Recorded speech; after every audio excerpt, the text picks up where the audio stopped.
Oh, so good afternoon, everyone. You guys are all doing great with your current summer, having fun and everything, and also working on the robotics project.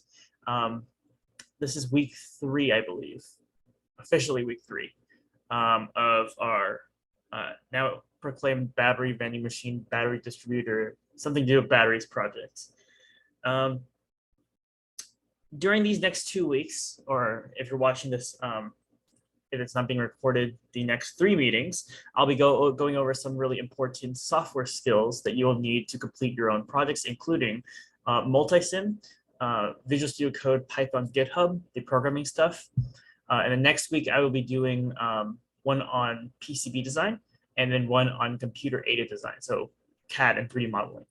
I'm not doing one on Arduino, although I would like to do one because I think that should suffice within the programming section.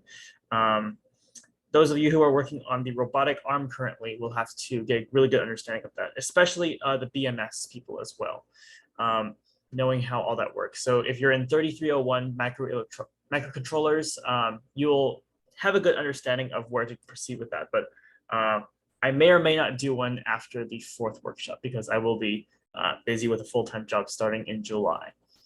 So today, during this first video, I'm going to break this up into like 4 videos. So although I am doing this like on a 2-hour teaching spree today from 3 p.m. to 4 p.m., I'll stop the recording afterwards and begin a new video so that at least it's a little bit of a breather for those of you who are listening to this afterwards. Let me just do a sound check. You guys all hear me okay, right? I'm using a good mic? All right, thanks, Maggie. Okay. This is going to be these are all accelerated courses, which means that I'm going to go pretty fast through them. But if you have any questions at all, feel free to stop me anytime to ask questions yourself, because you guys can follow along and build the things I'm building. And also, you can also watch this later if you have to, and ask me questions after if you have to as well. I'm really accessible. So message me on Discord, message in server, and I'll take a look. So today in this first section, we're going to go over circuit analysis with multisim. Multisim is a SPICE software, a SPICE simulation software, which means that you can simulate circuits on it and find voltages, currents, powers, whatever. You can turn on LEDs. You can simulate different IC chips, such as like logic gates and stuff. And it's really versatile and really useful.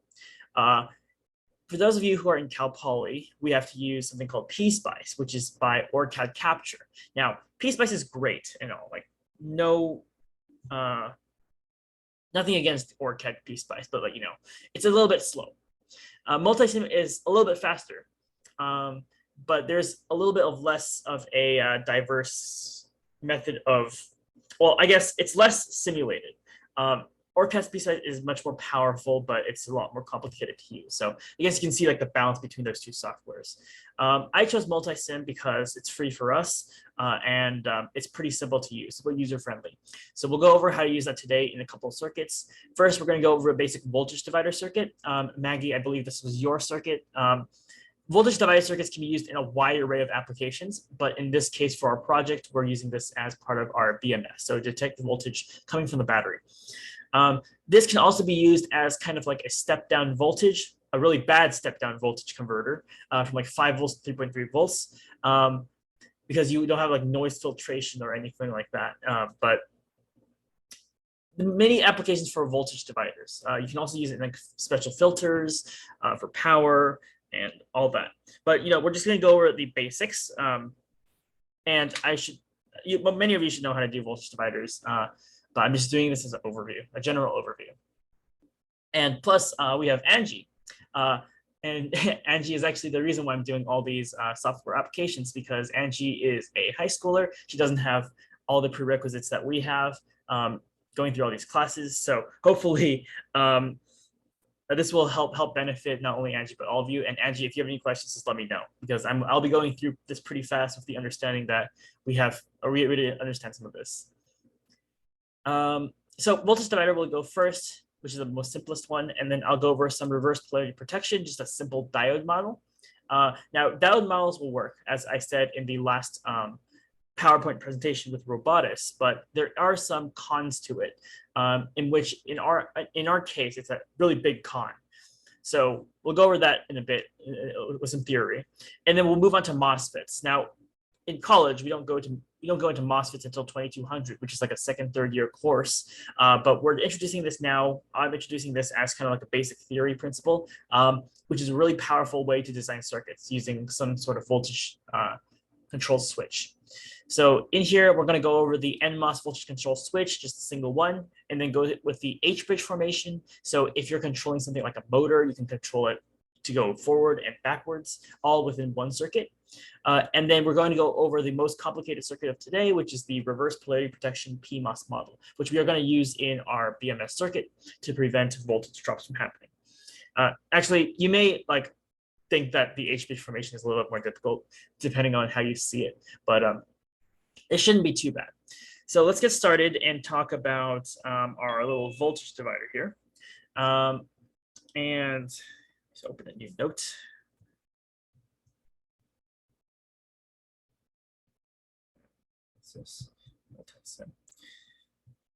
All right.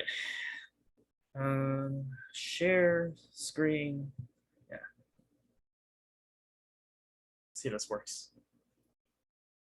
Awesome. Okay.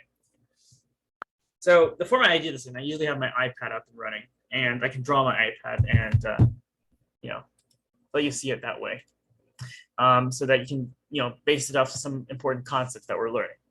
So this lecture will go over things with applications to our project. So I'm going to go ahead and draw a basic voltage divider circuit that we have used in this project here. So Maggie, I'm sure you're familiar with the basic one. So we have a voltage source, and then we have a resistor going here, resistor going down, and then a ground somewhere, right? This is probably your most basic circuit of all time. Okay, our LiPo battery has a nominal voltage of 16.8 volts when it's charged fully. I'll just use 15 volts just to be as an easier number. Okay. Now, the value of the resistances will vary based on what you want to get out of the circuit. So the really hard question to decide is what the value of these resistances are. Because when we're dealing with our problem here, so problem, and Maggie, what was your problem statement again? And you can type it in the chat. I don't want you to break your voice.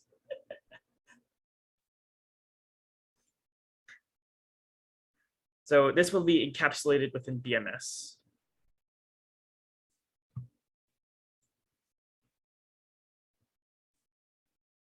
We don't know the energy in the battery. We don't know the voltage in the battery. So we don't know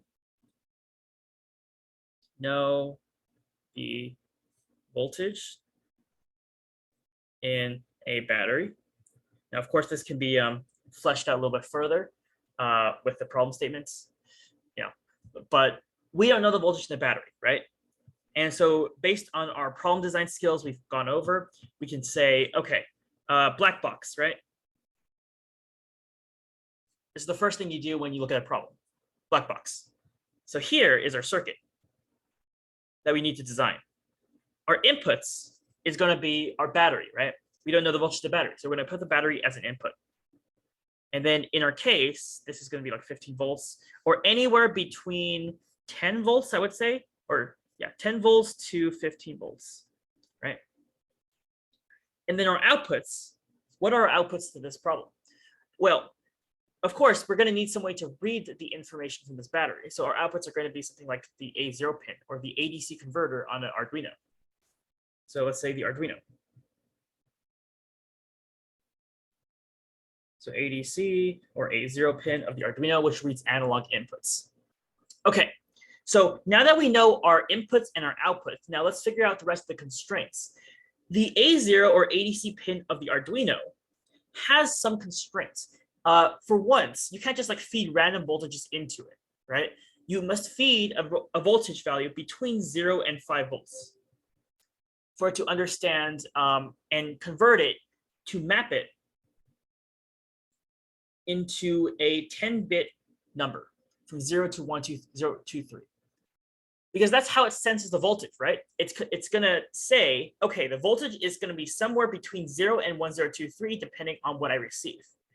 And it can be between 0 volts and 5 volts, which means, based on our circuit design, we must get the output no larger than 5 volts. So this has to be already below 5 volts. And now we have to basically design a circuit with R1 and R2, such that when we divide the voltage, it'll output between 0 volts and 5 volts. Does that make sense? Maggie, and then when you're coding the Arduino script, what you do is you take this 10-bit PWM value, you convert it back to 0 volts and 5 volts. Or sorry, you map it between 0 volts and 5 volts. And then you take this number, you plug it into the voltage divider equation, and you get the voltage input, right?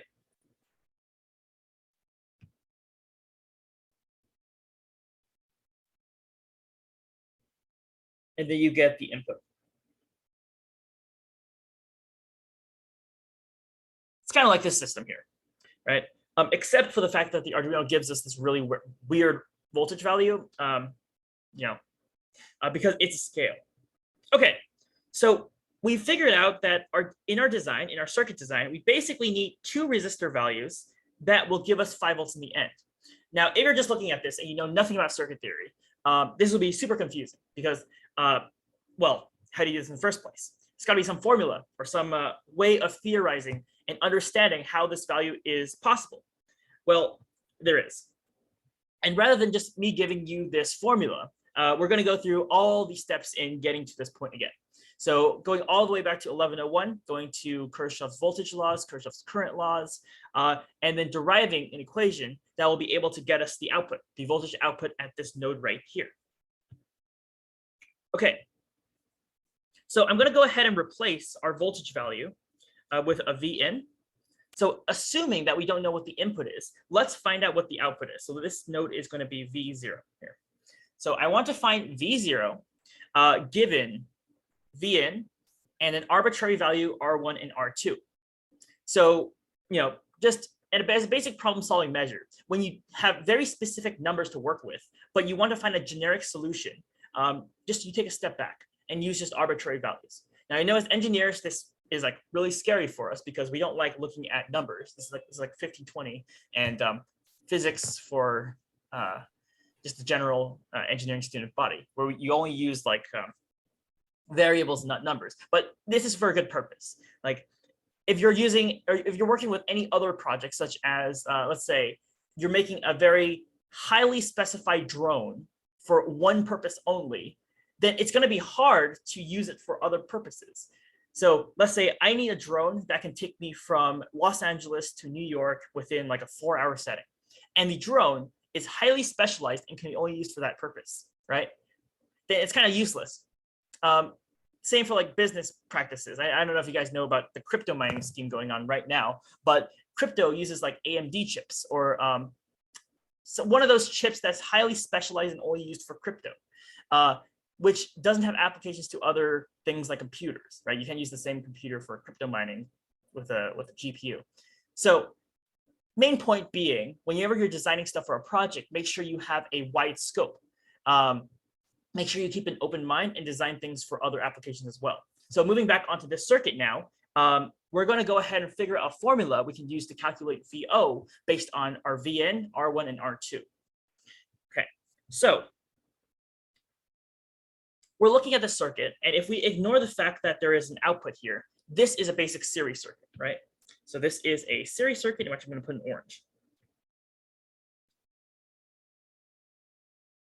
Now, for a series circuit, there are a little bit of particularities you can use between the relationship of voltage, current, and resistance. And actually, let me go ahead and define that first. So the relationship between voltage, current, and resistance is something known as Ohm's law.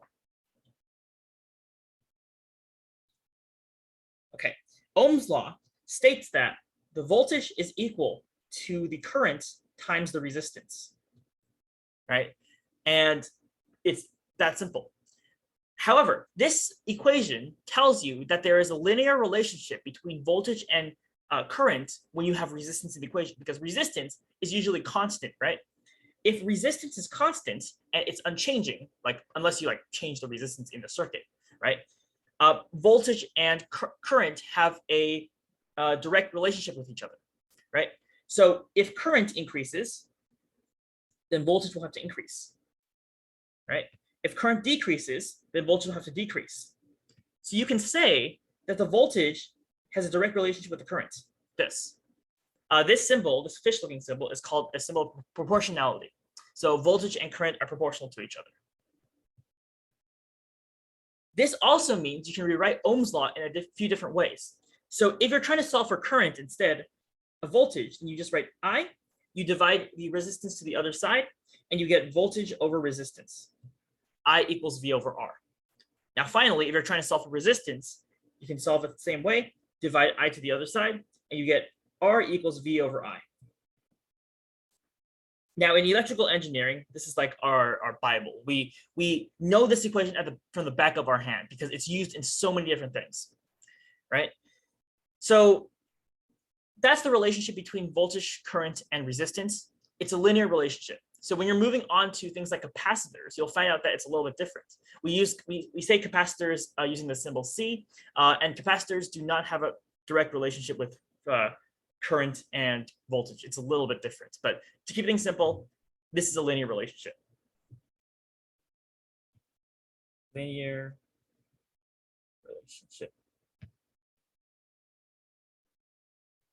Okay, now going back to the definition of voltage and currents in a series circuit. So in a series circuit, based on our Kirchhoff's current laws and voltage laws, we know that in a series circuit, one, the current across all nodes is the same. Okay, this means that if we try to find the current right here, where my arrow is, it's going to be the same as the current going down here, going across here, and going through this battery right here. Okay, now current is just the flow of charge. I know I spitballed Ohm's law at you, but now we're going to go into the theory of why current, voltage, resistance exists. You kind of think of it as like a physical thing. If you have, I like to use the water in a river example. If you have water flowing through a river, the flowing is called current, right? Usually in plain English. And you can hear people like drowning and stuff by like falling into rivers and having the current take them away. So the current is moving water. But in electricity, current is moving charge. So if you have charge and that's moving, that's called current. Now, voltage is the force that pushes these pushes these charges through the circuit. So this right here, this voltage source, will push these charges through the series circuit that you built. Resistance is kind of like your length of the river, right? If you have a lot of resistance, so if your river is very small, it's going to take a lot of force to push it through that small gap, right? Rather, if you have a really wide opening, then it allows all the water through. So that's small resistance, right? So voltage, current, and resistance are related in that same way, both in water and electricity. And I'm not going to go into parallel circuits right now because I don't have the time to, but it's kind of like the same thing. You can think of it as the same water flowing examples. So in a series circuit based on KCL and KVL, the current across all nodes is the same. The second property is that the voltage drops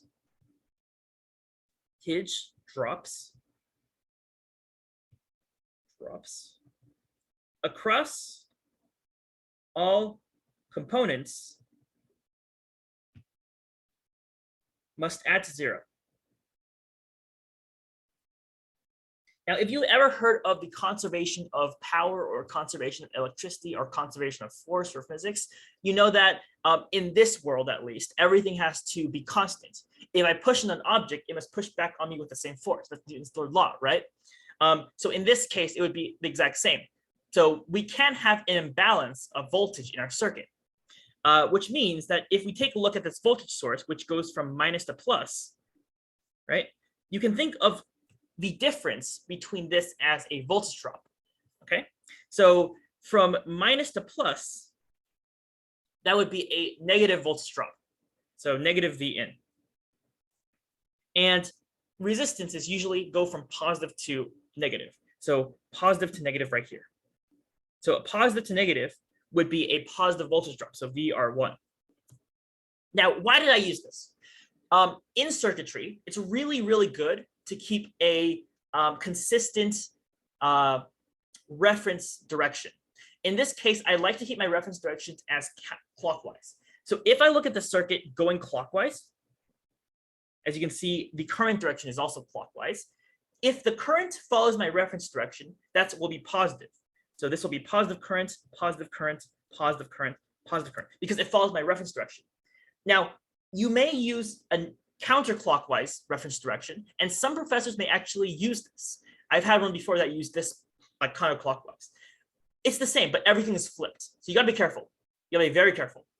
In my case, I like to use clockwise. So if it's clockwise, and the current is clockwise, so if it's pointing in the direction of my loop here, then my current is positive.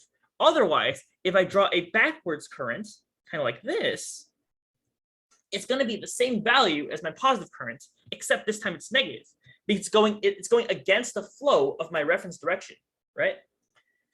So that's current with reference directions, but my voltages also follow this.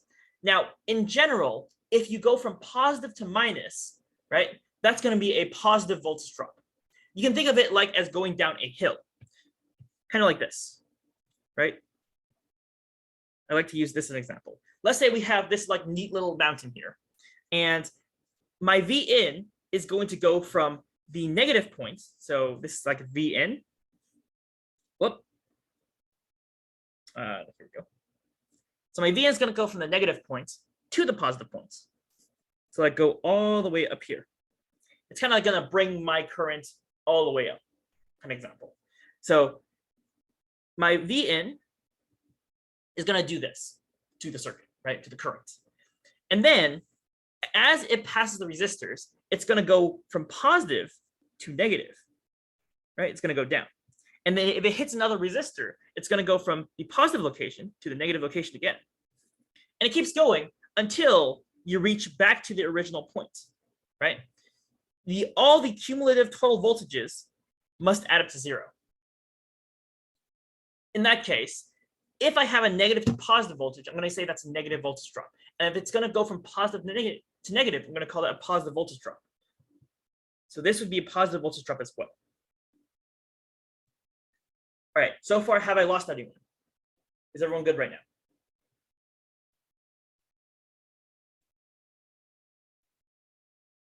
Cool, cool. So the voltage drop across all components must add to 0. This is a property of KVL. And again, KVL is Kirchhoff's voltage law.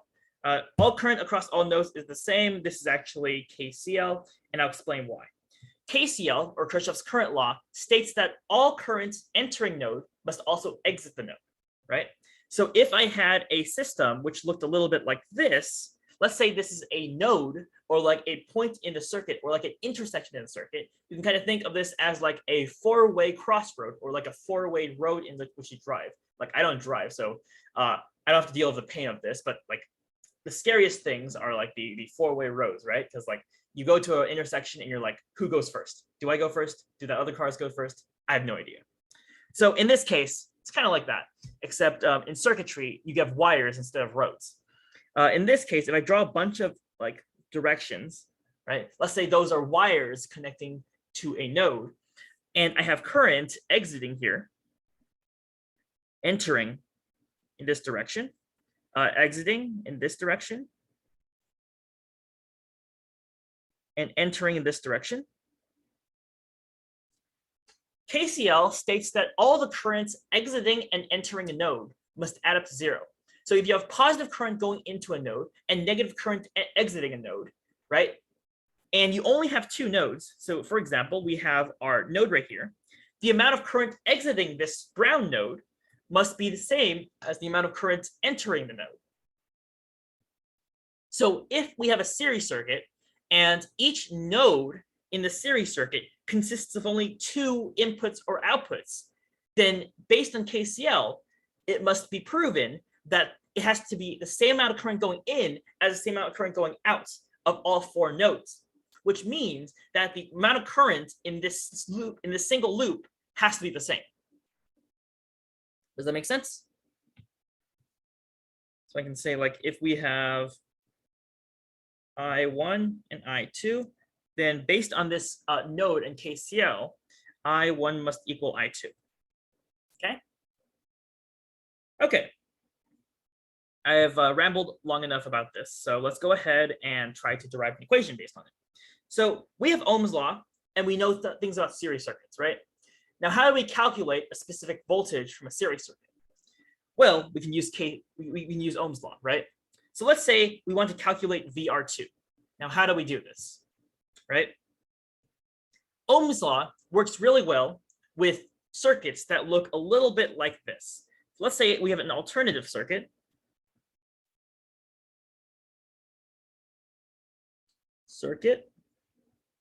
And this alternative circuit only has one voltage source and one resistor, right? If we have a circuit with only one voltage source and one resistor, then it's really, really easy to find the current passing through the circuit, right?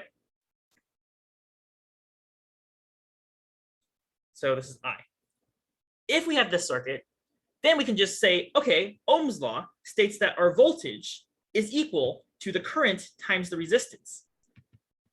So if we want to try to find current is equal to voltage over resistance, R3 here. Okay. And this is important because when you're dealing with circuit analysis, usually at the beginner level, you want to simplify all your circuits to look like this, right? Because let's say I have I here, and I also have I here, right? If I condense these two resistances together, if I combine them, right, then the current will stay the same because it's a series circuit, right? So I can determine the current going through the circuit based on a single circuit with a single resistor and a voltage source, rather than dealing with two resistors. So these two resistors have been split apart, right? Now, I know that I didn't cover resistor addition yet, but I think you'll find this pretty simple. To add resistances, in series at least, all you need to do is add R1 and R2. So R3, in which I have down here, I actually like to call this REQ. So the equivalent resistance is equal to R1 plus R2. Okay. I'm doing this to find the current going through the circuit, because in order to find VR2 here, if we take a look at Ohm's law, our voltage is equal to the current times the resistance, right? So V equals I times R. And we are looking for VR2, and we're using resistance R2. So in order for us to find VR2, because that will equate us to V0, we must first find the value of the current that's the same in both circuits. So to make this a little more clear, we can write down two equations. So to understand that REQ equals R1 plus R2, and to transform it into this alternative circuit down below, we understand that the current in both circuits are the same, right? So REQ here. Then the current in this circuit is the same as I is equal to, I'll put this as capital I, so get the same notation. So I is equal to V in over REQ, right? And we also have another equation that's VR2 equals I times R2. So we're basing this off the solution we have here, which is we're trying to find this. This is what we're trying to find. This is what we're given.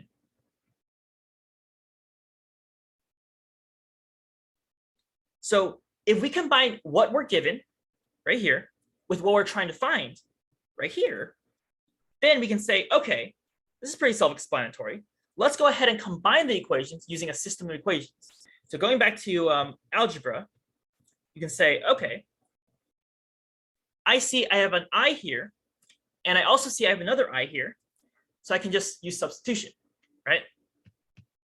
And so after using one substitution, you get VR2, because remember, this is what you're trying to find, is equal to V in over REQ times R2. Everyone agree with that? And the reason why we can do this is because the current in both of these circuits are the same. Because it's a series circuit, the current across R1 and the current across R2 are the same. So that when we combine it, the current doesn't change. It's still the same circuit. It's still the same series circuit, which is why both currents can be represented using the same variable I. Okay, that's the important part, because this is why EC 1101 matters, which is why introductory circuits matters, because you can do all the math you want, but if you don't understand the core concepts of why circuits need to be represented like this, it doesn't matter, right? You'll get the answer. So this is basically circuit analysis, how to analyze circuits for the correct answer. So we have our circuit here. VR2 equals V in over REQ times R2, which is pretty self-explanatory. And we can say, okay, that's great, but we don't know what REQ is, right? REQ is an arbitrary resistance that we stated, which is a combination between the individual resistances R1 and R2. So let's go ahead and substitute our equality back in, which leads us to this equation. VR2 is equal to V in over R1 plus R2 times R2. Okay. And if I just go ahead and rewrite this a little bit, I will get VR2 is equal to R2 over R1 plus R2 times V in. And that is your voltage divider equation. Oh, one last thing, of course, VR2 is equal to V naught, right? So instead of just saying VR2, I can just say V naught. Okay, full derivation of circuit concepts using the basic voltage divider example. All right, this equation tells us a few things. It tells us if we want to find out the nominal voltage, remember our constraints for this problem statement, constraints, is that the nominal voltage that we output into the Arduino here has to be between 0 and 5 volts, because that's all the Arduino can take, right? So V out has to be less than 5 volts, but greater than 0 volts, right? And we have this equation, and we are given V in is equal to anywhere between, let's say, 10 volts and 16.8 volts. Okay, so these are our constraints.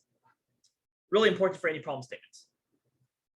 If we have that, then we need to determine a circuit with resistance values R2 and R1 such that the output is between 0 and 5 volts, but the input is between 10 volts and 16.8 volts.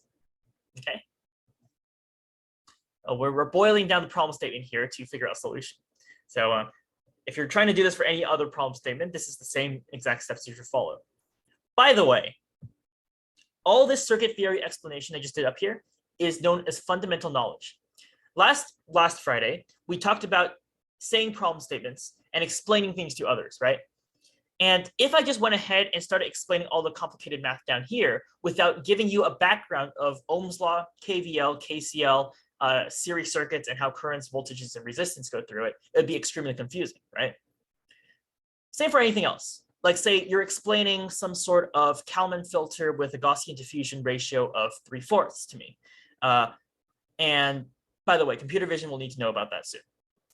Anyways, if you say those fancy words at me and I can't take any value from it, right? If I don't understand why this is applicable to your project, I don't think applicable is a word, but if it doesn't have any good application to your project, I don't see a reason you should be explaining this to me, even though it sounds hard, right? So finding the way to explain things to others with the same amount of enthusiasm and having them understand what you're saying to a great amount of detail is a really useful skill in anything, right? Even in interviews, in future projects you might do, it's a great skill. And I think it's one that we should be training engineers to do. Okay. Anyways, so let's consider the case. So consider the case in which we have the maximum voltage 16.8 volts. So fully charged. Okay. So this is a LiPo battery that is fully charged at 16.8 volts. Let's assume that, okay? So Vn equals to 16.8 volts. Now, we need to find resistance values R1 and R2 such that Vout is anywhere between 3.3 volts to 5 volts. Now, why is this?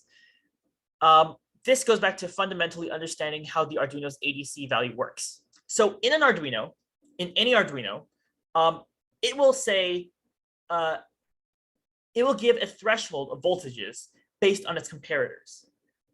If you guys are understanding of op amps, remember op amps? These little funny looking things. During your course, you may be like, why am I learning this? This is terrible. Op amps have a special mode and they can be comparators, right? So if you put a higher voltage in the plus side, then it'll output high. So if you put a 1 here, then it'll be 1. It compares voltages basically. And if you put a 1 on the opposite side, then it'll display a 0. So depending on which side has the higher voltage, the op amp is going to output different things, right? Pretty simple. This is a comparator. You can stack comparators. You can stack op amps together. You can get multiple gains. The Arduino is a little bit complicated. It's a little bit more, let's say, difficult to deal with as a comparator. Inside the Arduino, it can have different values. Now, this applies for ADC, and it also applies for digital pins as well. Let's draw a scale. A scale between 0 volts and 5 volts. And just for like reference, in an Arduino, the maximum voltage to put in it, if it's in a pin, is 5 volts because it's not regulated, right? So you either got to regulate it beforehand, or you got to make sure that never happens to the circuit, because you can blow an Arduino that way. The pin that is regulated, because the Arduino has a 5 volt regulator and a 3.3 volt regulator inside its board, is through the VCC pin. So if you put a 9 volt voltage through the VCC pin or the VN pin, or VN, it'll regulate itself down to 5 volts. And the Arduino also has a 3V3 pin, which is a 3.3 volt pin. And it's really useful because it regulates it down from a 5 volt down to a 3.3 volt using 7805, I believe. Or no, an ACS 117 for ESP32. They're just different chips for regulating voltage. 3.3 volts. Okay, so the Arduino says this. If I pass a voltage value that is anywhere between 0 and 5 volts, I'm going to have a few ranges, right? From 0 to 1 volts, the Arduino will consider this range as low. Low, or a 0, right? A digital value of 0. Okay, the next threshold is at 3.3 volts.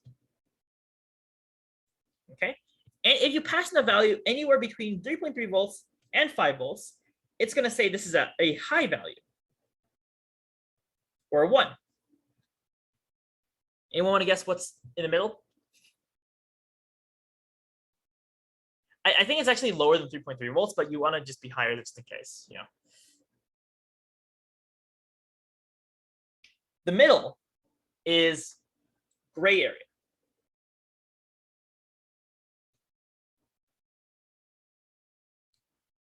Doesn't know what that is. In the scope of a digital pin.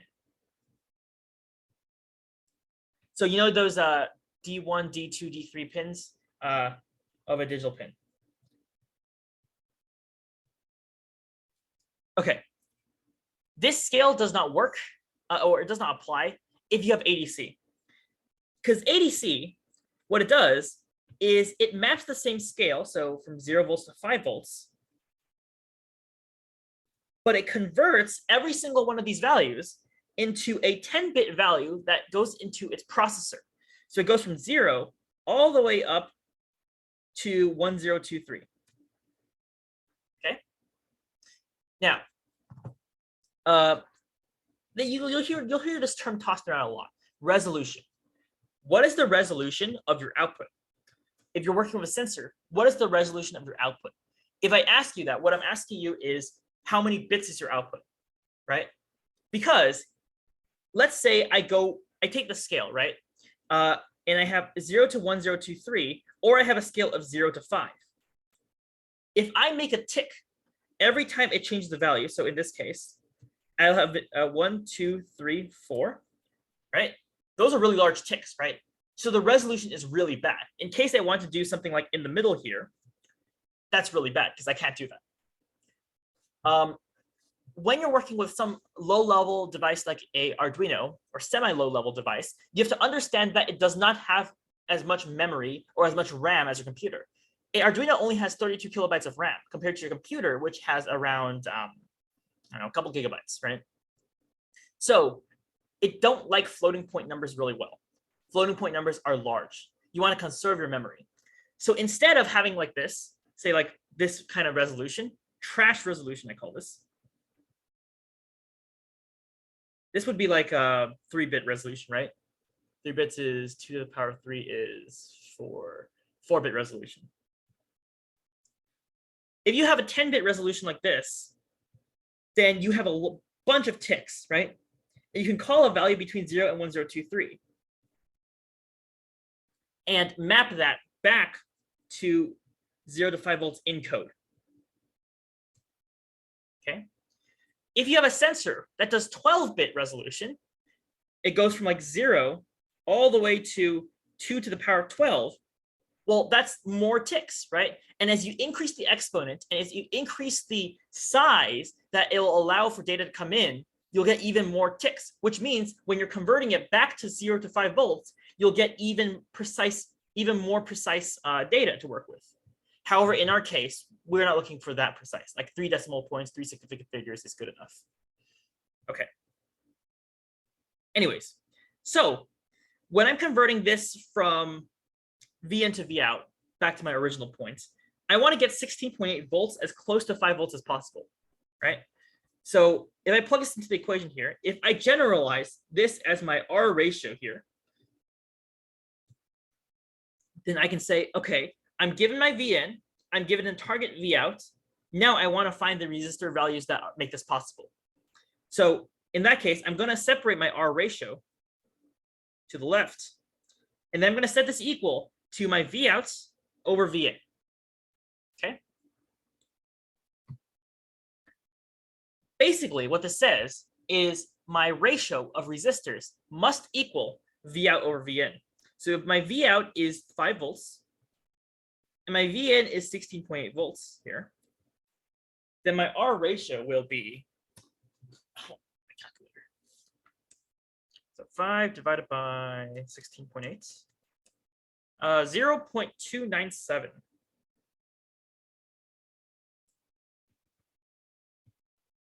0.297. 6. Let's just say that, okay? Now this is completely hypothetical.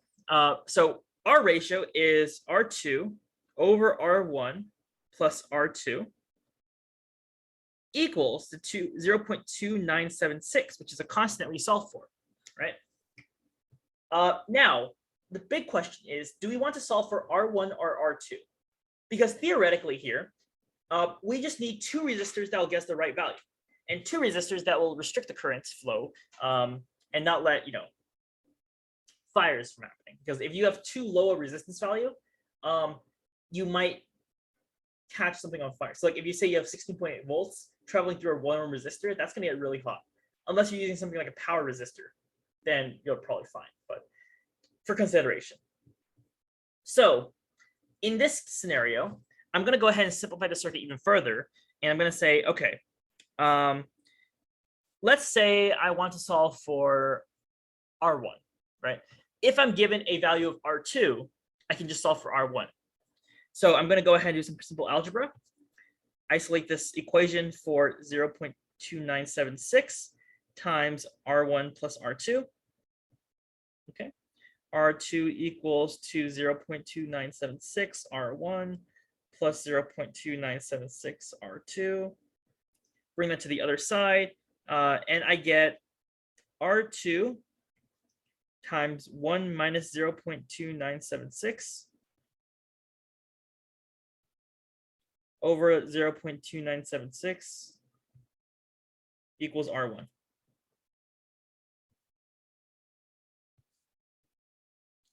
I'm not sure if this math checks out.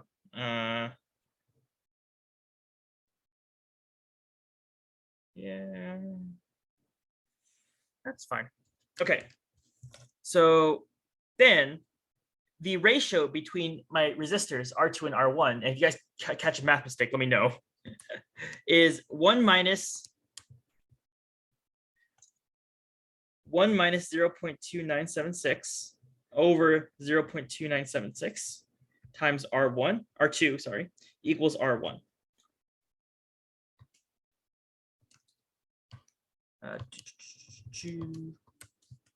1 minus 0.2976 over 0.2976 equals 2.36. Which means the value of R2 must be 2.36 times, oh, sorry. The value of R2 must be 2.36 times smaller than R1.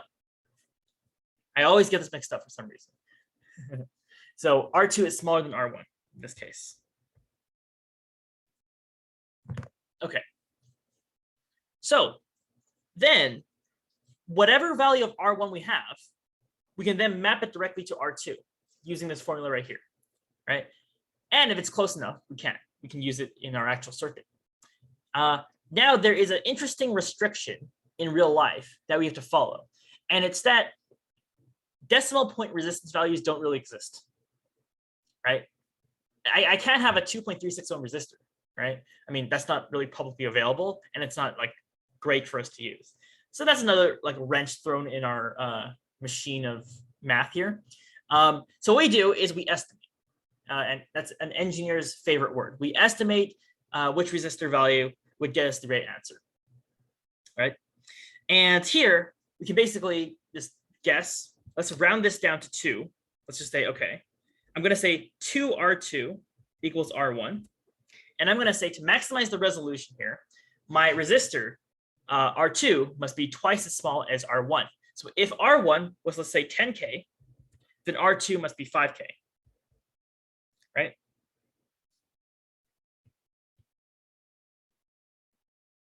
And believe me, this might work. And I'm not going to say it's not going to work or anything, but this might work. So let's go ahead and simulate this. And I know I way past underestimated the time it took me to explain all this logic here. This concept is basically half of 1101. Explained in 1 hour. Let's move on to multisim. Okay, now to get onto the fun stuff. I got to put timestamps on this in the actual video so that people don't stare at this for too long. All right. Okay. So in multisim, go ahead and create a blank document. And we'll go ahead and go over a few multisim concepts to simulate circuits. You have your basic, things to do here. It's a SPICE software, so you can create circuits all you want. And let me see if I can share my entire screen. Yeah, I'm sharing my entire screen. Okay, so when you place a part in a multisim document, just go ahead and go to the place window, and then go to component. Now you can also use the Control W hotkey to get to this screen as well. When you're building a circuit in multisim, I would suggest to put down all the components you need at the beginning of your construction of the circuit. So for example, if I want a resistor, in which this, in my opinion, this is the best resistor to use, I like to use resistor underscore rated. Resistor underscore rated like this, right? And I'm going to need 2 of these for a resistor voltage divider. I'm going to put 2 resistors down. Blah. I'm going to put 2 resistors down, and then I'm going to put a DC power supply. In multisim, a DC power source is called a DC underscore power, which its function is a DC voltage source. I'm going to drag that into my circuit, and my final thing I need is a ground, right? Let me just get a ground. And then one more thing, I'm also going to get a probe. And I'm going to get a blue probe, because why not? Okay, so these probes are pretty interesting, and I'm going to tell you what they are in a bit. Basically just a fancy LED with a minimum voltage of 2.5 volts to turn on, right? So now that we have all our components down on the board, let's assemble them according to the circuit that we've drawn. In order to rotate a component, all you got to do is click on it and then press Control R. Control R will rotate the component horizontally 90 degrees. And now all we need to do is literally just drag all our components into the correct locations. I'm gonna put my ground over here. And then in order to start drawing, you can just hover over a terminal point of one of these figures and connect the dots. So V1 to R1, R1 to R2, R2 to the output, which is ground. Okay. Now I'm just going to drag everything back to shape. To change the value of your voltage or of your resistance, all you got to do is to click on the value, double click it, and then a window will pop up. And all you do is just change the value up here. So let's say I want to have this at 16.8 volts, right? Okay, so the resistors that we've come up with are 10K for R1 and 5K for R2. This is giving us a ratio between the resistor R2 and R1 of 2, right? Because R1 is greater than R2 by the value by a scale of 2. Okay, we have our V0 here, and we would like to put a wire here so that we can connect to X1. In case you don't have a terminal to connect this to, because multisim is like that, all you need to do is create a junction. Now, a junction can be easily created by pressing Control J and putting a terminal block right there and connecting it to your probe. Okay, that's great. It's really easy to simulate in multisim.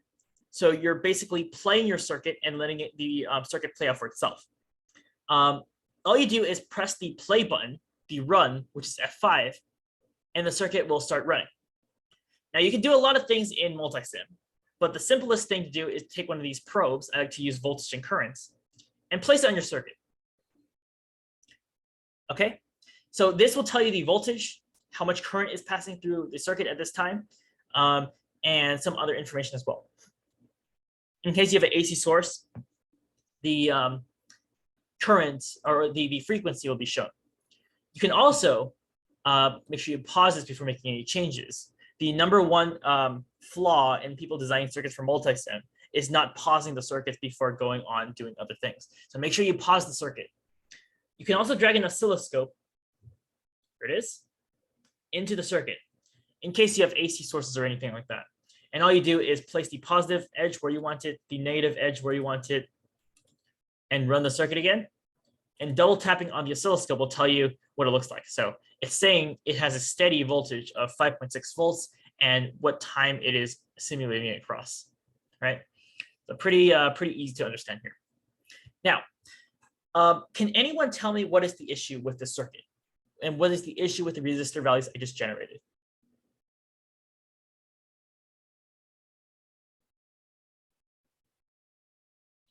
It's a big glaring issue here.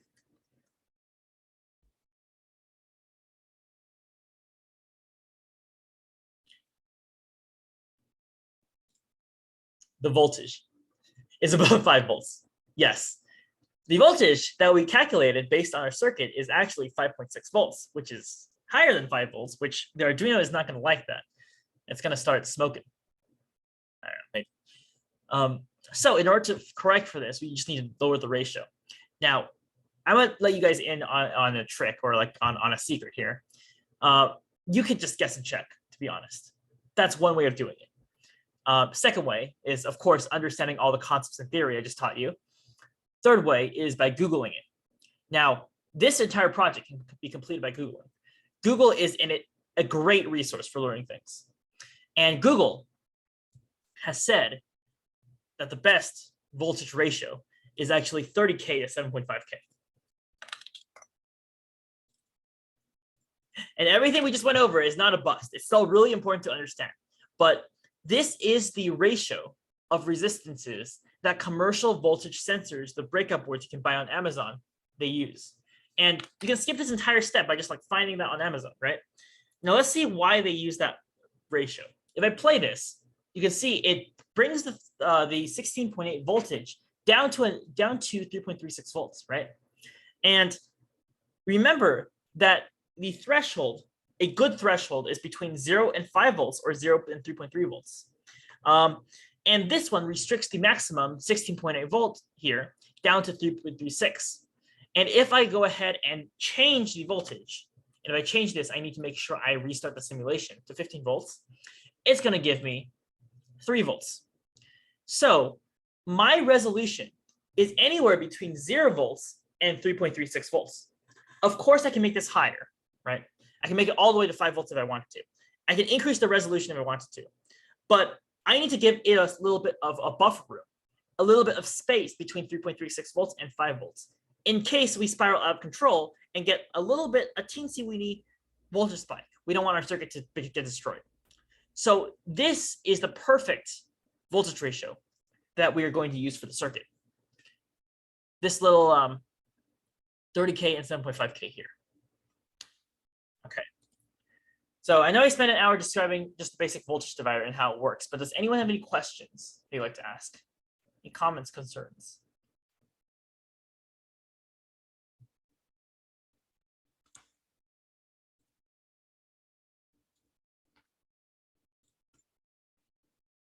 Nothing? All right.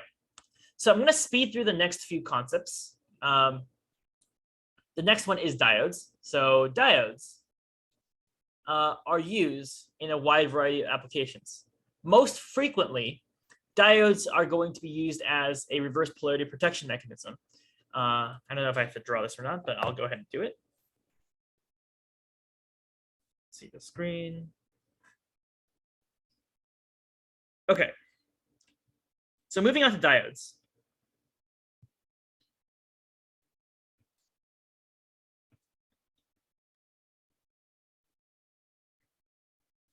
Diodes are a simple circuit element, and they kind of look like this, right? You see this figure a lot in some elements. LEDs, or light-emitting diodes, they are diodes themselves. Diodes have a special property. They allow current to flow in one direction, but they block the current flow in the other direction, right? And usually in diodes, we label the sides as plus and minus. The plus side is called the anode, and the minus side is called a cathode. Okay.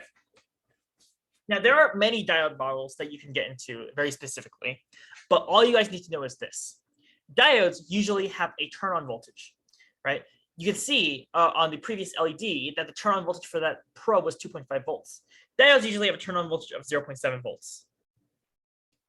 This means that in order for the diode to allow current to flow through it, by the way, current is only allowed to flow through it in this direction, right? The direction of the arrow. It kind of blocks it from going through any other direction, right? That's determined by the voltage that goes through the diode, okay?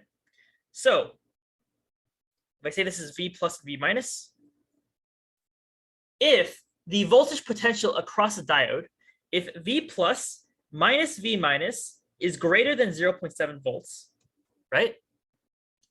Then the diode will allow current to flow through it. It'll act like a short circuit, right?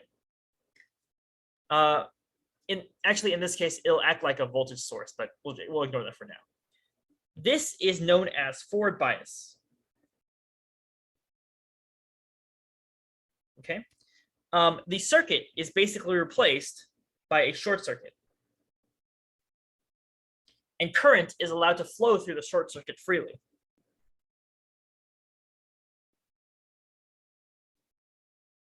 Okay. And this is only possible, again, if your voltage drop between V plus and V minus is greater than 0.7. Which is great, because in a lot of applications, it is greater than 0.7. So like if you're plugging in a battery into a circuit here, and you plug it in the right direction, like a 9-volt battery, for example, 9 volts is greater than 0.7 volts. So current will be allowed to flow through it. There is a huge misconception though, for this kind of circuit. Real diodes aren't ideal. So real diodes actually will have kind of like a voltage source going through it, like this. Current will still be allowed to flow through it, but then you have the restriction of accounting for this voltage drop throughout the diode, which is why for some applications, it's not good for reverse polarity protection. Okay. Let me just swap the screen. Okay, so in some applications, it's not good for reverse polarity protection, and we'll get into that a little bit next. What happens if the V minus, so V plus minus V minus, what if this is less than 0.7 volts? All right, if it's less than 0.7 volts, then this mode is called reverse bias. What this means is basically this voltage is greater than this voltage. So if I connect the battery backwards, right? If I connect the battery backwards and suddenly this is 0 volts, or sorry, this is 9 volts and this is 0 volts, right? Then the diode will prevent the current from flowing back. The circuit looks like this in reverse bias. And current is trying to flow in through this direction. And it can't because current can't fundamentally flow through an open circuit. If you're holding one wire in one hand and another wire in the other hand, like you're not going to get shocked. The current's not going to flow through like thin air, right? So nothing's going to be happening over here. This is really important because if we're building a circuit, we need to make sure idiots like me do not connect the battery backwards. And I don't know if some of you guys were at the Hyperloop Blinky Learner workshop, the soldering workshop last semester. I forgot to put a reverse polarity protection mechanism on that circuit. And someone, I'm not going to name who, but someone actually connected the battery backwards accidentally, even though it had a marking on the PCB. And the IC chip, the 555 timer, did not work. And so this time, I'll just share this with you for a second.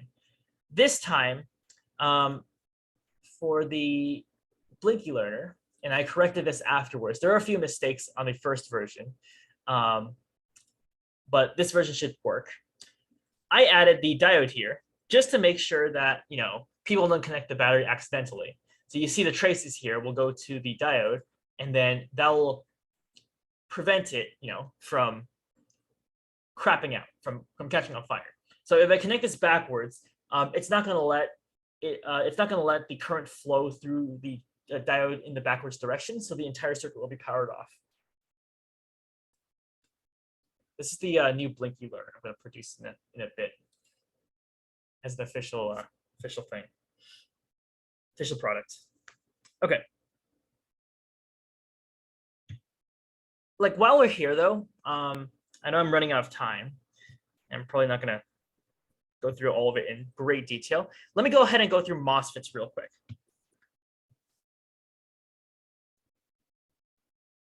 Again, MOSFETs is something you can go on for a long period of time, but really quick explanation of what MOSFETs are. These are voltage control switches.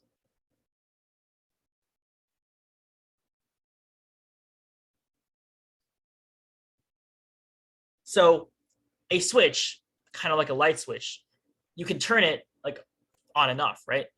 In here, we're going to use an electronic device to turn things on and off electronically. That's what we're looking for here, right? So an NMOS, which we are going to use for the most part, kind of looks like this. You have this kind of structure here. Okay. And you have 3 terminals. An NMOS usually looks like this kind of chip, right? That you can plug into a circuit and do things with it. And so an NMOS has 3 terminals, in which we are going to name this as the gate, the drain, and the source. All you need to know for a MOSFET as of right now, and usually there's an arrow here indicating the source. All you need to know about a MOSFET is if the voltage potential, and we're looking at voltage potentials again, if the voltage potential between the gate and the source, right, from plus to minus, if VGS is greater than the turn on voltage, which is usually anywhere from 0.7 to 1 volts, I'll use 0.7 again. If you pass a voltage greater than 0.7 volts into the MOSFET, then this will happen. The drain and the source will be connected together through an imaginary wire. This is known as saturation mode. So then the charge can freely flow from the drain down to the source, right? This is also known as saturation mode. Okay. Now, if you pass in a voltage value of 0 volts into the gate, then you'll encounter cutoff mode. So then this will be broken, and the drain and the source will be disconnected again. Now, MOSFETs are made using like metal semiconductors. So the term MOSFET means like metal oxide semiconductor. I don't know what it means. I should know what it means. That's name. Metal oxide semiconductor is MOSFET. Metal oxide semiconductor field effect transistor. That's the full name of it, if you want to memorize that. Well, most people don't. So it's made using a chemical reaction. The voltage control switch is through a chemical reaction inside that little chip there.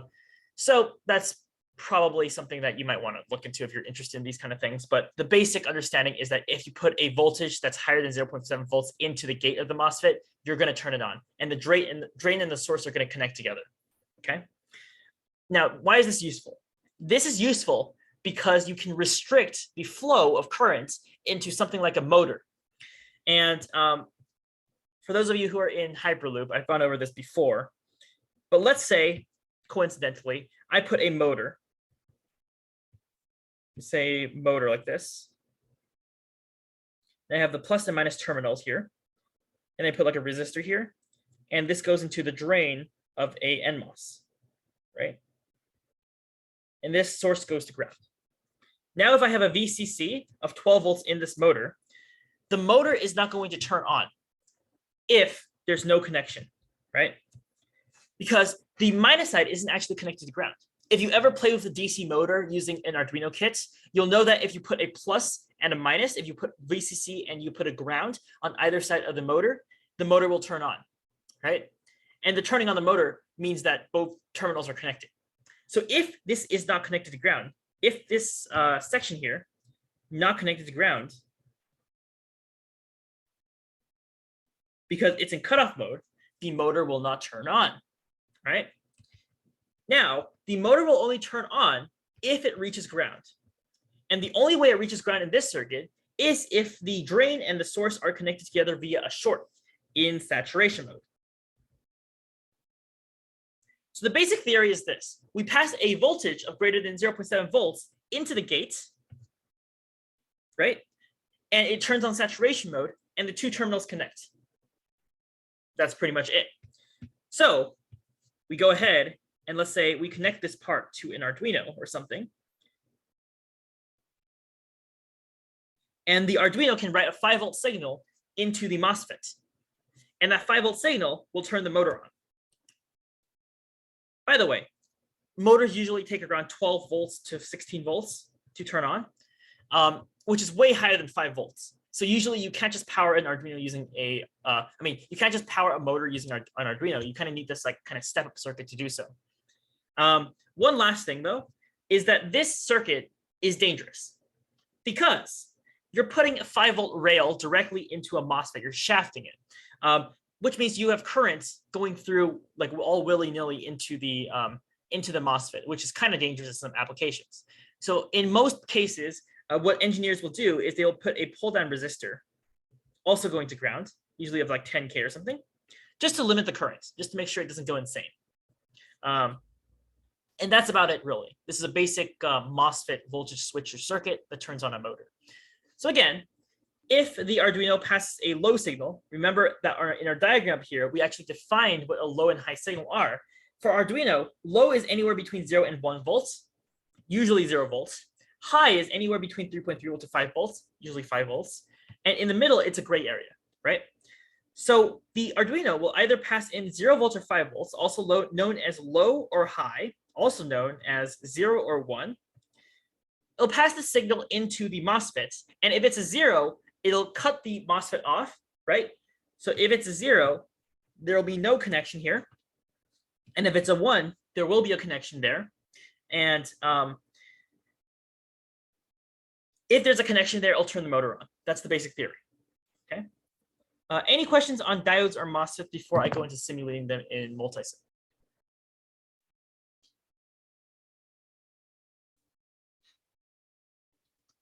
If nothing, then let's go to multisim and build the circuit.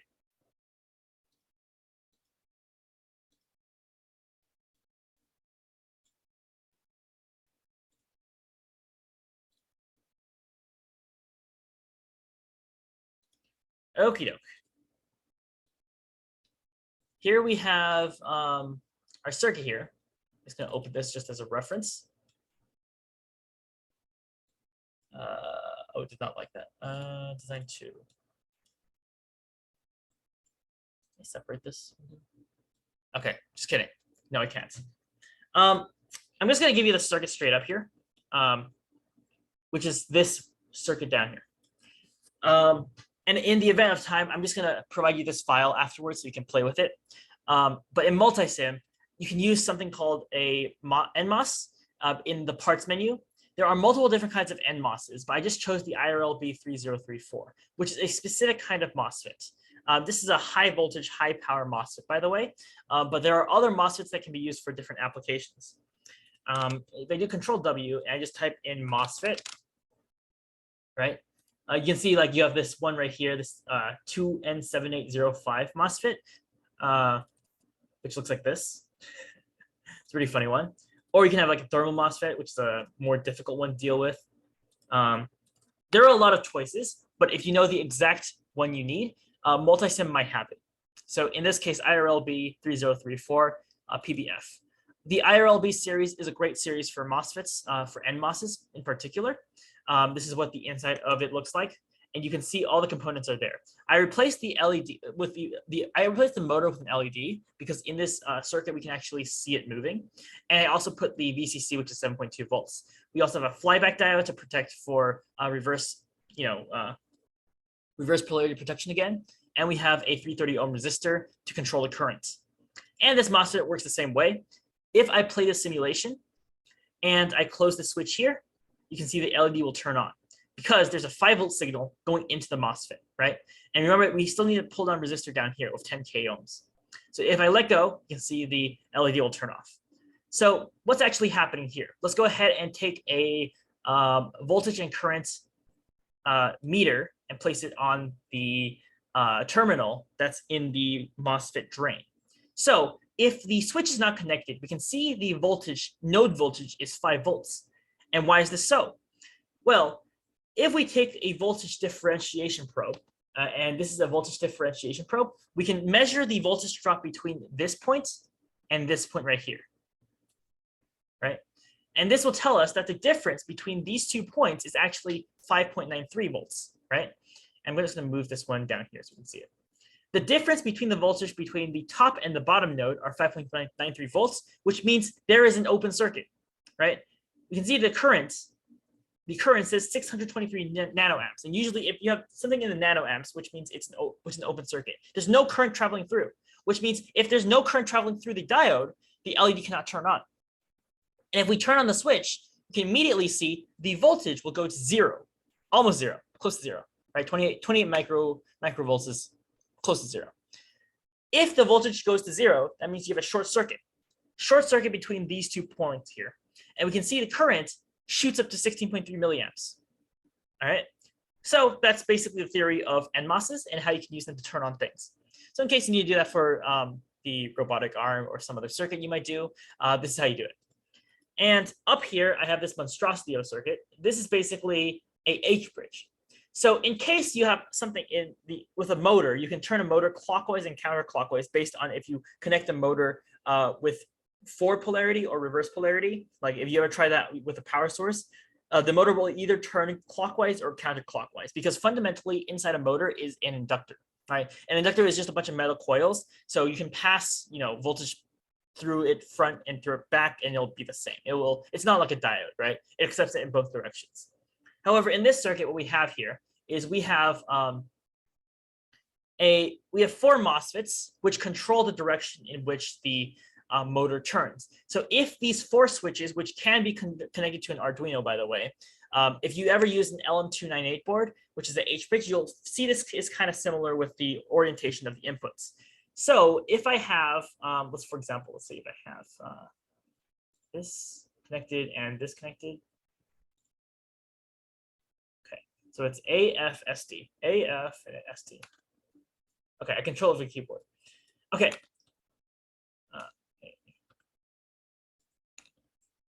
Okay, so if I connect the switch on the top here and the switch on the bottom here, the switch on the top left and the switch on the bottom right, sorry, no. If I connect the switch S4 and the switch S5 into the circuit and I provide a high signal, then you can trace it and say, okay, this goes to the gate of this MOSFET, which will connect the top and the bottom together, right? And this allows you to basically have a continuous flow of current throughout the circuit. So let me go ahead and annotate the screen to show you what is going on here. So in green, we can see the voltage is high, and it's going to provide this MOSFET with a high signal. And we all know that if we put a voltage of greater than 0.7 volts into a MOSFET, what will happen is saturation mode, right? The top and the bottom will short together. So top and bottom of this MOSFET will short together, connecting this to ground, right? Now, where does this go to? If we go up here, we can connect this with the center module, and the center module is where the motor is. And I'm just using LEDs for example. So this, if I can follow the LED backwards, right? I reach this junction here, I can go in from the other direction. So the other direction, we have a VCC going into the circuit from this direction, right? And this line right here goes into the gate of this MOSFET. So it's controlling this MOSFET Q3. And this MOSFET Q3, when it receives the high signal, it'll short the drain and source together, causing 7.2 volts to flow through the MOSFET and through this diode here, connecting a circuit which turns that LED on. And that's basically how the motor can turn in, let's say, this direction is counterclockwise, right? Now, if we want to turn the MOSFET clockwise, all we need to do then is to do the same thing with the switches, but to reverse them. So instead of turning S4 and S5 on, we turn on S3 and S6 to turn the motor on in the other direction. So let's do that. So I turn off S4 and S5, and I turn on S3 and S6. And you can see now the circuit has changed, right? Based on our voltage control switches, our circuit has now modified itself so that it can send current through the other direction and start turning the motor clockwise instead. So I can draw this out the same way. Now that I have connected S3 to the circuit, this goes into the MOSFET Q2. And inside the MOSFET Q2, we can see the drain and the source have been shorted together, and it can allow the voltage from top here to start going through the circuit. It goes through this diode, and then we can go from the other direction. We turned on the switch S6, which allows the voltage to go into this MOSFET right here, right? The voltage goes into this MOSFET right here, which shorts the drain and the source, allowing the current to go straight to ground. So in that case, that's the direction that the current takes to go through the motor or through the LED in the other direction. Okay, so now hopefully you can see the applications of MOSFETs in different circuits, using them for different applications. This is a really popular circuit also used in RC cars. So again, if I go ahead and turn A and F and S and D, and I toggle the switches, then you'll see things change. So here, there you go. And you can see how the different MOSFETs change, and it allows the LED to turn in multiple directions. It's the same circuit, right? But like because of the states of these MOSFETs changes. Is this the soccer bot? Well, the L298 was on a soccer bot. You saw the 2 red breakout boards on there. Where's the soccer bot right now? I don't have it with me. But usually you find these in breakout boards like the L298. So Maggie said the soccer bot, which is a reference to the one I built for robotics. If I go on Amazon, I just show you it right now. This is a L298 board. L298 and motor driver, which is an introductory motor driver you can use for like a lot of different RC car applications. Inside this board, you can see there is a main chip right here. This is known as an H-bridge. And an H-bridge is basically an IC chip, an integrated circuit chip that contains this circuit. So this entire thing is stored inside of that IC chip, which is why ICs are really useful in condensing your circuitry. So now you understand the theory behind that. Okay. Are there any questions as of so far with simulating circuits, multi-sim, or something like that?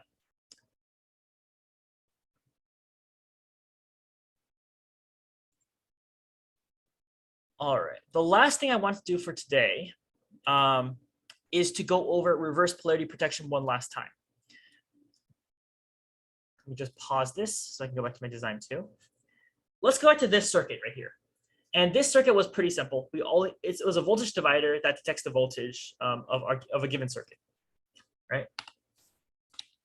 And let's say I want to add some sort of reverse polarity protection. Let's say I accidentally connect the battery backwards, and since this is a powerful LiPo, it will explode, which is bad, not good news. So in order to do so, my first instinct would be, okay, let's go ahead and add a diode to this. So my component will be a diode. And I have a diode switch here, and that should be enough to suffice. So if I delete this line and I put it in,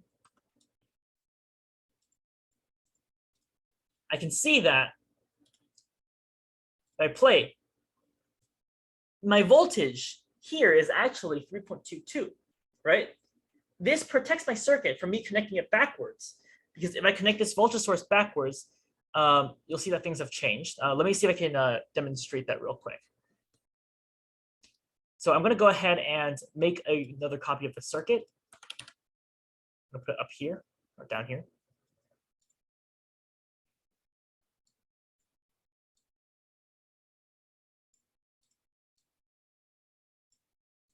Okay. So let's say I have this circuit and I connected this battery backwards by accident, and don't worry, it happens.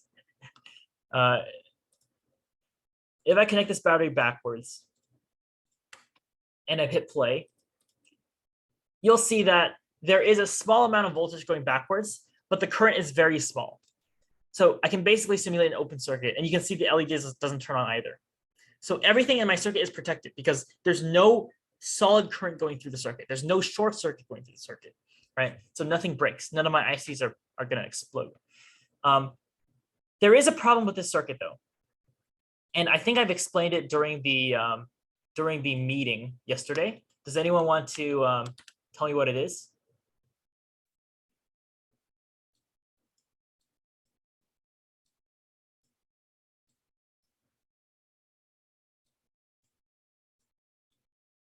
Glaring problem.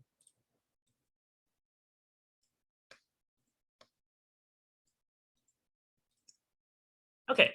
The problem is if I remove this diode here and I connect the circuit back up again, look at what we see. So this voltage is 3.36 volts, right? If I add a diode, it becomes 3.22 volts.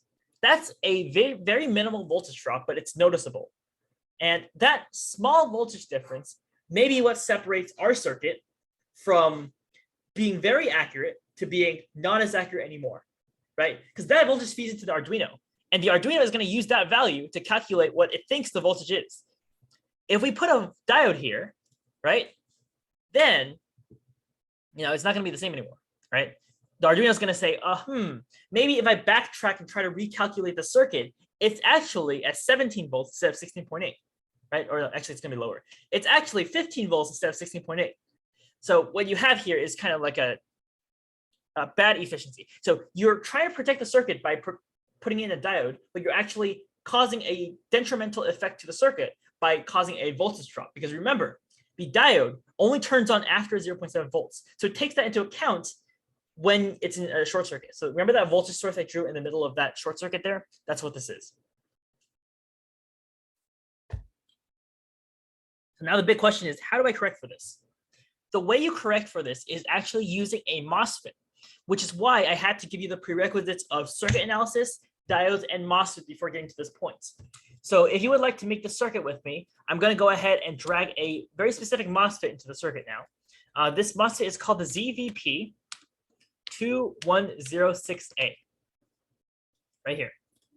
Now, spoiler alert, this is an endangered species of MOSFETs. Now, I don't know if you guys know about the chip shortage right now, but like these parts are really hard to find. I don't know where to get this. So you may have to find an alternative, but this right here is called a PMOS, right? You have an NMOS in the past, which I showed you for the motor control. The IRLB is NMOS, so notice how the diode points upwards. This one, the diode points downwards. And the reason we use a PMOS in this situation is so that the VCC rail and the ground do not short together accidentally. These actually connect the ground rails together. So there isn't how much of a issue here. Okay. So I'm going to go ahead and rotate this 90 degrees. Whoops. I'm going to rotate this 90 degrees. That's pointing upwards. All right. And then I'm going to get a voltage source. Drag this one down here. I'm also going to get a resistor just so it doesn't like short itself to ground accidentally. I think 100 ohms should be enough for this application.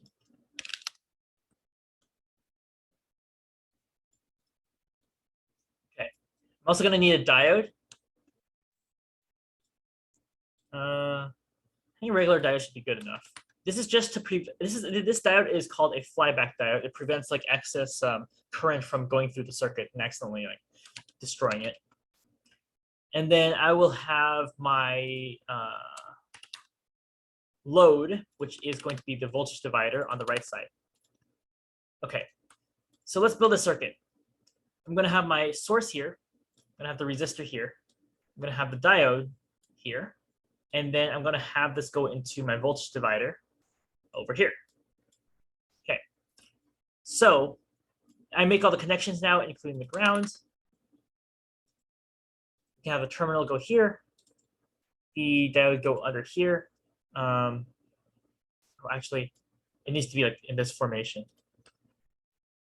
So a junction here, connecting it to the top, and then connect it to my voltage divider.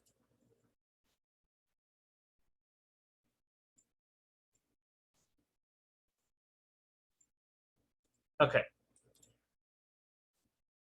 And let me put a current and voltage source over here to see what our results are. So let's talk about how this circuit works here. This MOSFET again is its purpose is to protect us from connecting the battery backwards. So currently the current flows in the clockwise direction, but if we flip the voltage source, it starts to flow in the backwards direction, right? Now, if we have current flowing through the backwards direction, then we will have current flowing through the MOSFET here. Now, if we have a voltage, let's just play this real quick.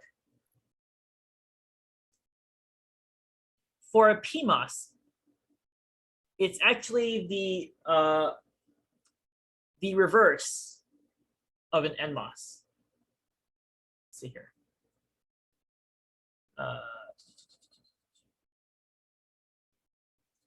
Hold on, something's not right.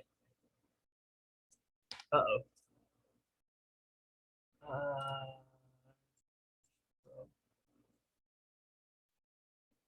Okay, just kidding. Just kidding. Everything is fine for right now. The PMOS's IV curve states that if we have a 0 voltage, it's going to actually be a short circuit. So it's backwards from the NMOS. And if we connect it backwards, then this voltage will be higher. So a voltage greater than 0.7 volts would create cutoff mode. So saturation mode and cutoff mode are switched. And you can see here, we get 3.36 volts at the output, even with the reverse polarity protection circuit. So if we go ahead and copy this circuit here, and I just flip the voltage source for you to see that this is true. Disconnect this, copy it back, flip it around.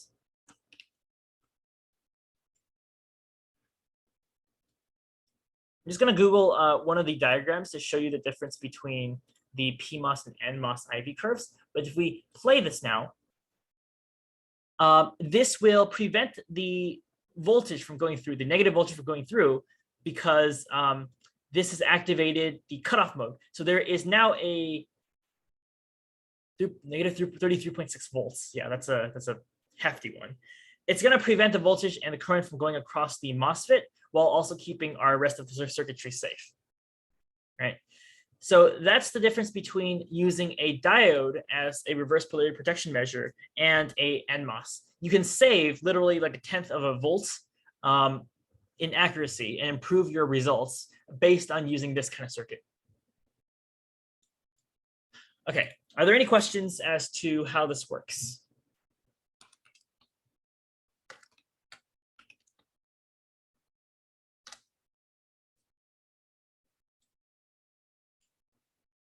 Why do we need this diode again? This is a flyback diode. So it's to prevent current from going in the opposite direction and to basically cycle the current until it stops. So the term flyback diode is usually used to represent, it's usually used to protect against current spikes or voltage spikes. Now, this circuit may not have a current or voltage spike in that case, but in case there's an excess amount of current coming through this MOSFET here or going into the MOSFET, it's going to use this diode as a way to cycle back the current in order to prevent our circuit from being destroyed.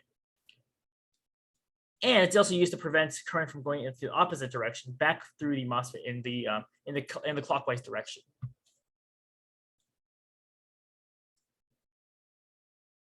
Does that make sense?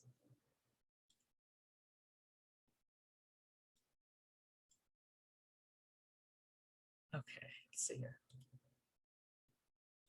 We technically don't really need it in case, you do need it if your circuit has an inductive device. That's the only requirement. If your load is inductive and if your load is capacitive, then you'll start getting into complex power. And if you're familiar with 2101, if you have complex power, there may be a chance that your output voltage will spike higher than your input voltage because of the compounding effects of your capacitance or your inductance, right? If you have that spike, you need to deal with that spike, or else your MOSFETs are going to be destroyed. In this circuit, no, we don't need it because we don't have inductive device. If we have a motor at our load, then yes, we would need it, right? We would also need a flyback device for the motor to prevent it from overloading.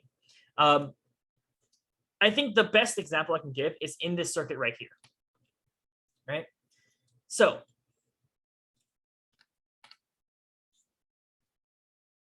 in this circuit, if this is a motor, right? If this is a motor, which motors are basically inductors, right?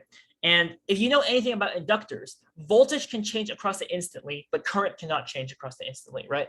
So current will take a sweet time to change. So if we go ahead and instantly break this connection from 7.2 volts to 0 volts, right? If we break this connection off instantly, because this can go from 5 volts to 0 volts immediately. So immediate. The MOSFET will also change immediately, but the motor won't. So there's going to be still some movement in the motor after its power has been cut off. And that movement will result in an overflow or a current spike. Because if you go from 7.2 volts to 0 volts instantly, voltage can change across an inductor instantly, but current cannot. So there's still going to be some current ravaging through this through this motor. And that's not good, because on the other side of this is the MOSFET. So if you have more current going through than necessary, it's going to run into this MOSFET and kill it. And I've killed MOSFETs before, and it's not a good sign. If the MOSFET is killed, that means the MOSFET is going to be permanently in saturation mode, which is a good thing to note. If you're ever testing a MOSFET, right? If you're ever testing a MOSFET and you do a continuity test between these two legs here, and it's continuous, that means you have shorted it. That means it's dead, right? So it's no bueno. So to prevent from that, you put a flyback diode, or this diode right here, S2. So instead of the excess currents,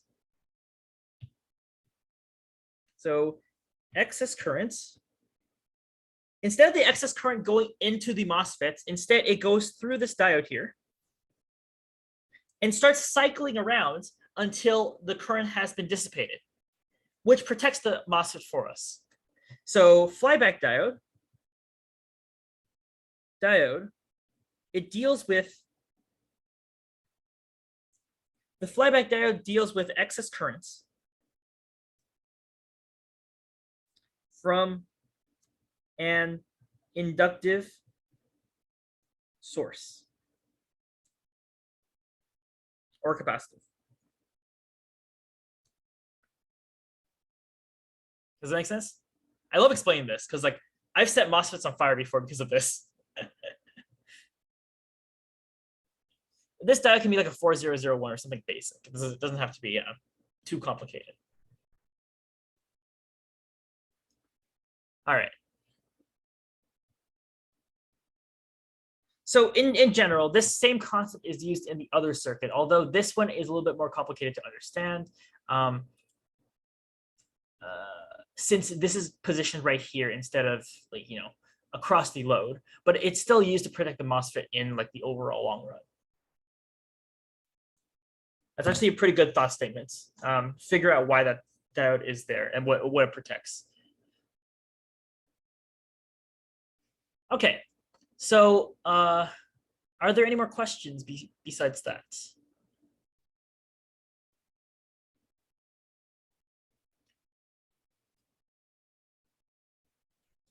All right, if not, I'm going to go over our summary for today and end it off by talking about what we talked about today.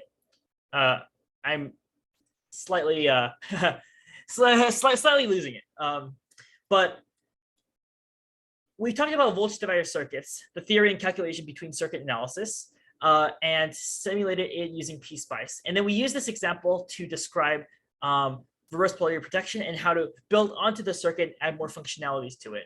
And we talked about using diodes and MOSFETs, the two basic microelectronic components of today, and how we can use them to protect our circuit and for different applications, such as using them as a voltage control switch and as a motor controller. So voltage control switch, using it as a motor controller, using it as an LED controller, using it as kind of like a dumbed down relay, and also using it for reverse polarity protection. And I'm going to be honest with you guys, that circuit is a little bit new to me. That's why I don't completely understand it like the other ones. But I hope the explanations so far were okay. And you can use these skills to apply yourself to other things like a more complicated battery balance charger circuit. In the future weeks, you will be implementing your circuits with the other team. So your BMS team is going to be implementing your circuit with the power circuit team.